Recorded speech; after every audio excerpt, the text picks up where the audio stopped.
U.S. President-elect Donald Trump announced plans to sign multiple executive orders on his first day in office, aiming to reverse the Biden administration policies. Well, the key actions include halting illegal immigration, initiating mass deportations, and issuing pardons for those involved in the January 6 Capitol attack. Trump also pledged to roll back diversity initiatives, expand oil production, cut back government bureaucracy, and declassify files related to historic assassinations. His plans signal a strong start to his presidency with significant policy shifts across various sectors.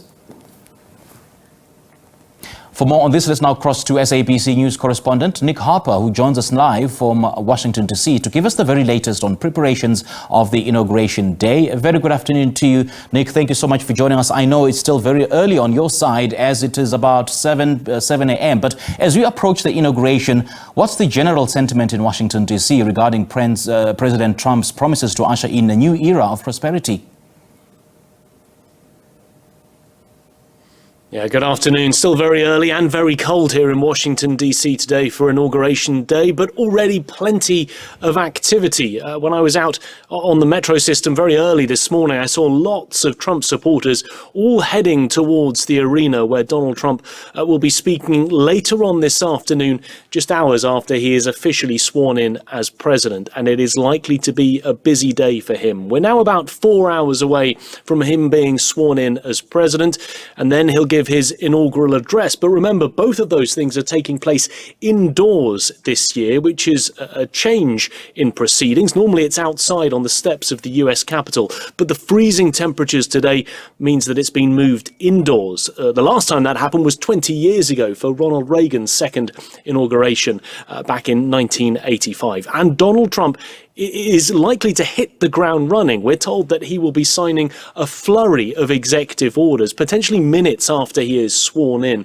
Executive orders being signed in the US Capitol, where he'll be, but also potentially executive orders signed on stage in front of a crowd of about 20,000 supporters when he heads to the arena where he'll be speaking later on this afternoon. And as you mentioned, a whole range of different things that he is likely to enact during his first day of office. He has promised a brand new day of American strength and prosperity. He said he's going to act with historic speed and strength and fix every problem facing the United States. Potentially as many as 20 executive actions and orders signed during the course of his first day in office.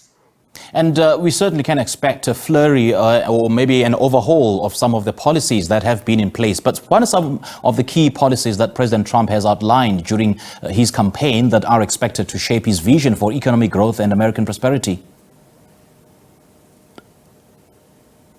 Well, we're likely to see the return of that America First agenda, that protectionism, that nationalism that we saw during Donald Trump's first presidency. In terms of those first executive actions, the things that he promised on the campaign trail and will now be putting into reality today, they're across three broad areas.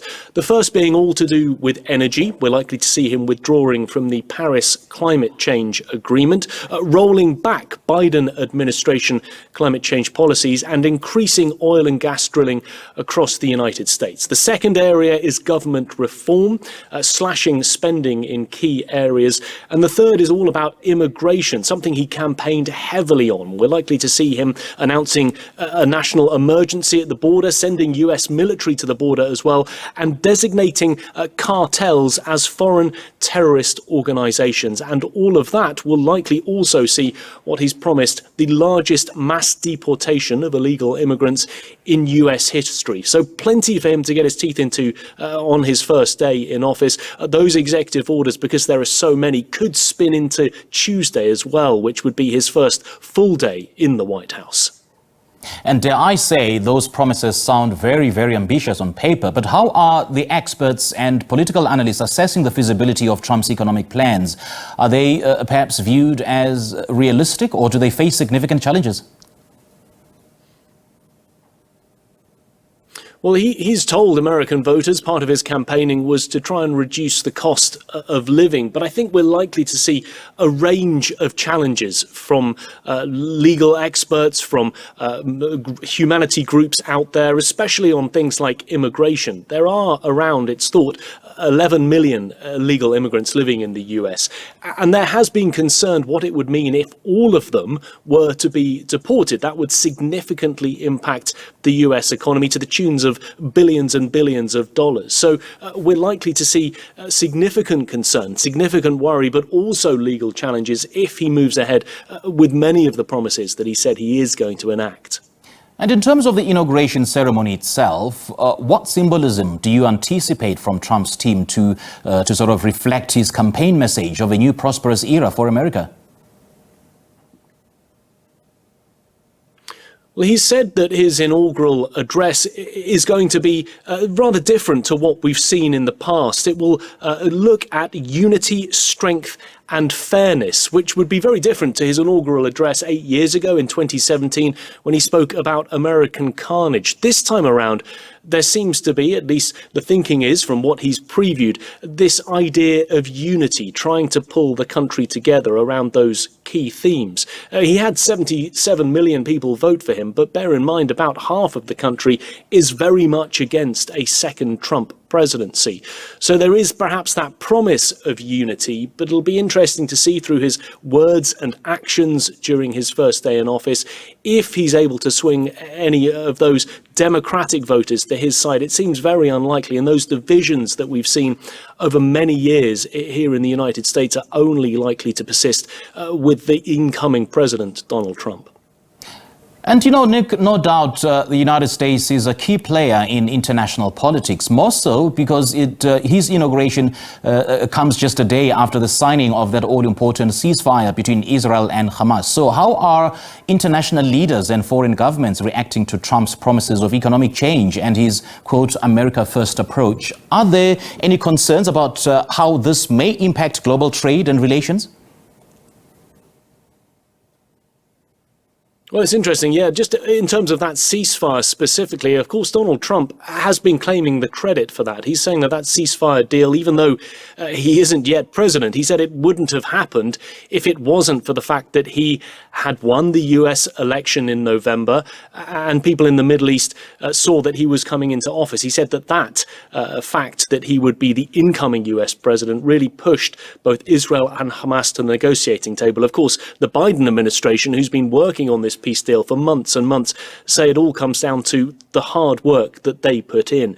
In terms of international reaction, there is certainly some concern from allies of the United States around the world, in Europe, in Asia, and of course in Africa as well. Africa was not exactly the centerpiece of his US foreign policy in his first term in office. There were allegations of disparaging remarks made against African countries.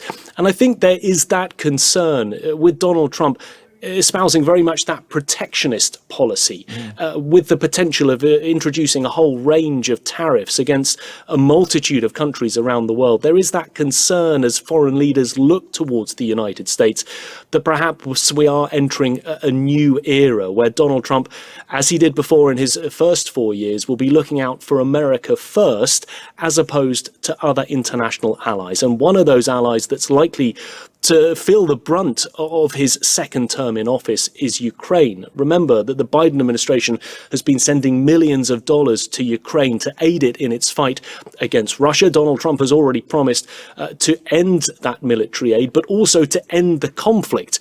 The thinking is that he will try and push a peace deal between Ukraine and Russia that could see Ukraine losing a lot of territory that Russia has taken over the course of the last almost 3 years. So I think there is an element of concern from some countries, but other countries with business interests are looking towards the United States and saying this could be a new opportunity for business deals with the US and an opportunity to cement relations between the US and their own countries.